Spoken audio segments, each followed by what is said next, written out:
Created by Charles Addams, Uncle Fester is one of the many lovable characters from the Addams family. Initially depicted as a relative of Wednesday from her mother's side, Uncle Fester later served as Wednesday's loving and caring but weird paternal uncle who had an affinity for masochism and could produce electricity from his body. Much like the other Addams, Fester was also drawn for single-page cartoons with no story or name, but he went on to earn a reputation for himself in the coming days. Addams family has had several adaptations in both live-action and animated media, and Uncle Fester remains to be an important character. With the latest rendition of Uncle Fester, played by Fred Armisen, we thought it was time to detail his origin. So, without further ado, turn off the lights, curse Joseph Crackstone, and let's begin. Before we go into our explanation, we have a very small request. If you like our content, please support us by subscribing to our channel. This is a small click for you, but for us, it means a lot. Thank you. Let's begin. Tyler, this is my Uncle Fester. Oh, hi, it's nice to...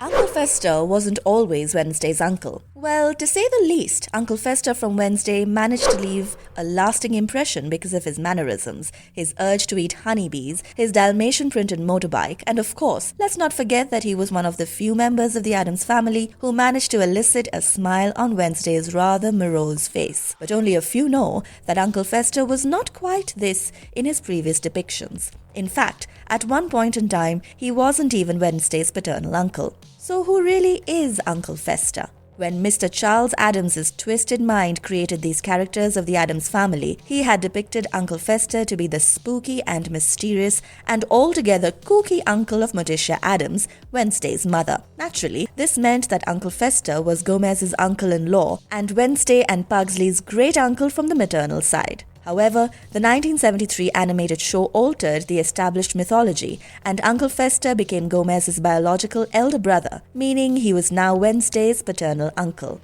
And since the show, this new relationship has become a mainstay. You may think that someone like Fester Addams might be a loner, but strangely enough, the dude had somewhat of a trophy wife named Debbie Jelinski. But more on that later.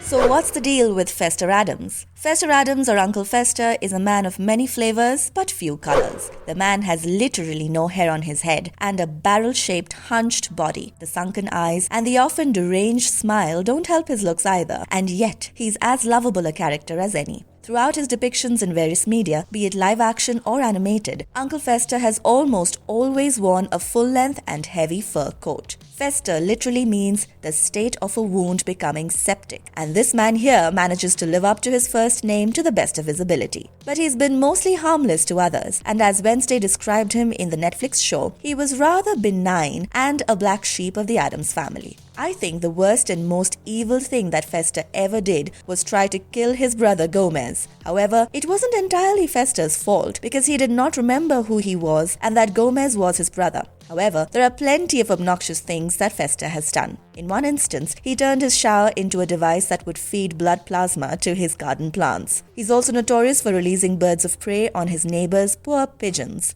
Being the side character that he is seldom seen living with the Addams family, and one can find him on anthology covers, but according to some accounts, he has a house in the form of a small but spooky shack that's guarded by a wrought iron fence. The new Netflix show does not detail up on Fester's origin, but it was made pretty clear that Fester was once a prisoner of a few monks, participated in group shock therapies in Zurich, and had recently pulled a bank heist in Boston.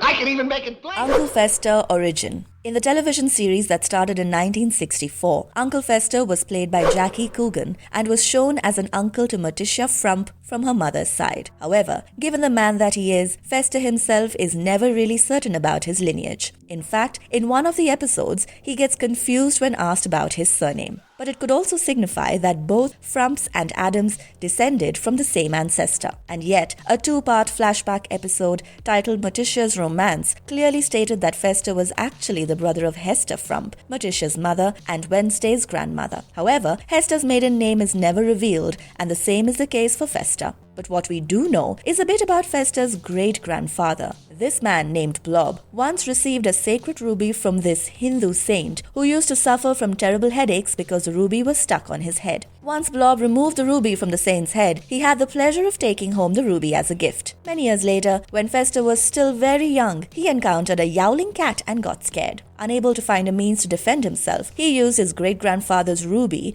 which was now a family heirloom, as a stone for his slingshot to scare away the cat. So, such was the mind of dear Uncle Fester. Also, a lot of Fester's weird mannerisms and nuances should be credited to his father, an extremely strict man who would go to excruciatingly painful levels to discipline his son. Since the characters from Addams Family have a weird and macabre sense of life and society, Fester's father would beat him whenever he behaved in what can be described as good. But Fester would be rewarded with money when he managed to stay away from the public gaze. Fester grew up to become a fine man, at least that is what he would make us believe. Later in his life, he took up a job as a columnist who tried to help the lovelorn with pieces of advice, but their disastrous nature led to several lawsuits against him, and Fester gave up the job. As far as his education is concerned, Fester gives several contradictory accounts, each less believable than the next. If we are to go by him, he initially said that he never had the liberty of attending a school, at least not as a student.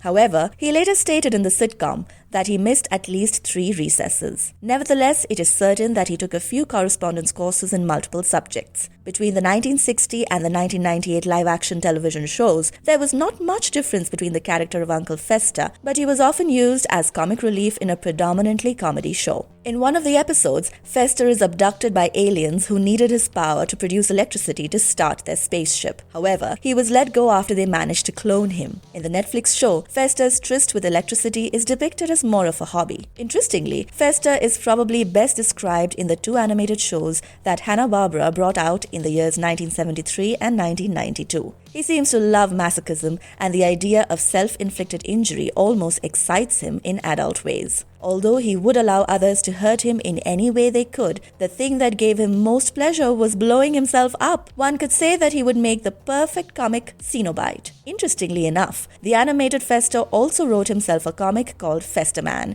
a superhero for whom chimneys were a weakness. I don't want to hurt anybody. I don't enjoy hurting anybody.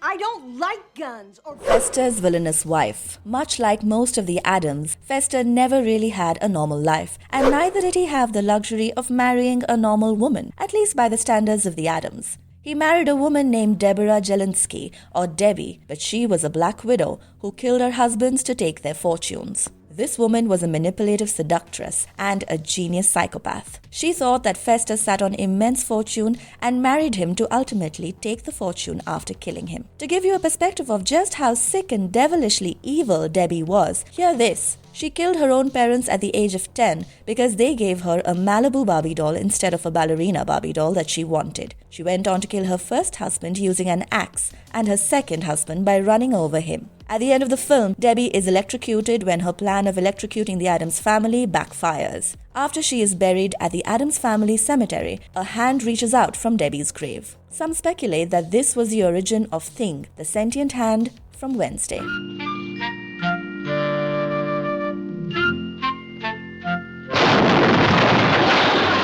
Fester's abilities, or maybe disabilities. Uncle Fester's most prudent and useful power was probably his ability to generate electricity from his body. He would often demonstrate this by putting an electric bulb into his mouth, which would start to glow. Furthermore, he can levitate small objects like paperweights and has immense resilience to incoming attacks. For instance, at some point in time, he was struck by a cannonball, which left him only slightly dazed while the cannonball itself bounced off. As I said earlier, Fester enjoys pain and he sometimes suffers from excruciatingly painful migraines, but then he ends up enjoying these. In fact, he has an obnoxious method of revealing himself of this pain, which often involves placing his head inside a screw press and tightening its grip. Trust me, no normal human would be able to withstand what he does. But despite his strange methods and menacing look, he is like a coconut, hard on the outside and soft on the inside. He has been nothing but loving to his nephew and niece and chooses their brilliantly evil naughtiness. That's probably the reason why Wednesday seemed to be so happy upon meeting Fester in the show. Apart from riding his strange, not-so-subtle motorbike and several attempts at eating Eugene's honeybees, Fester proved valuable to Wednesday. He He revived Thing when the poor hand was attacked and also helped Wednesday figure out the species that the monster of Jericho belonged to. After this, Wednesday realized that it was not the monster who was the actual villain,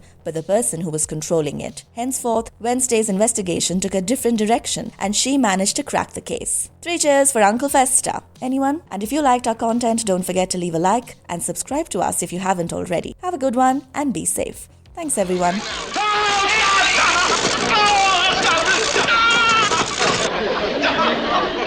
I'm sorry, Harris.